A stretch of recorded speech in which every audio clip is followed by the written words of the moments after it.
As artists, we always believe we can make better creations, but going back to the past and curating something new with abandoned pieces brings a different type of joy to yourself. Not only finding your old art in general, but when you use it and create something new, you realize art is never finished, only abandoned. And when you use your powers to rebuild, you also get that sense of accomplishment that you're actually completing something instead of having a bunch of unfinished projects lying around your house and just constantly making something new because I'm past that already.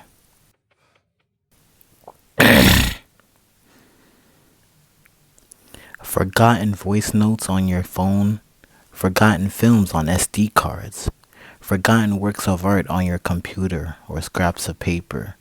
Rebuild with the knowledge you have now with your specialty and create something new with old memories.